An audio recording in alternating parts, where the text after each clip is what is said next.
క్షమించండి స్వామి, మీరెన్ని చెప్పినా నా మనసు ఐహిక వాంఛల మీదకి పోవటం లేదు.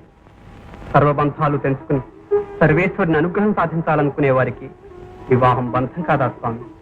బంధించవలసింది మనస్సును కాని కర్మానుబంధమైన దేహాన్ని కాదు. మోక్షాన్ని సాధించుకున్న మహర్షులంతా గృహస్థాశ్రమాన్ని స్వీకరించిన వారు. పరమాత్ముడు ఆ శ్రీరామచంద్రుడు సహితం దాంపత్య జీవితాన్ని గడిపిన వాడేనైనా వివాహం సాధనకి ఎన్నడూ అడ్డురాదు. తమ ఆజ్ఞను శిరసాహిస్తాను స్వామి. ఆ శ్రీరామచంద్రుడు తప్పక అనుగ్రహిస్తాడు.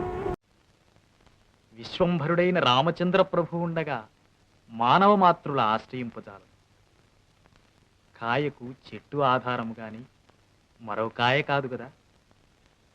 మానవులు ఒకరినొకరు ప్రేమించుకునుట ధర్మము గాని పరమాత్మను మరచి ఒకరిపైనొకరు ఆధారపడుట, ఒకరినొకరు ఆశ్రయించుట పొరపాటు.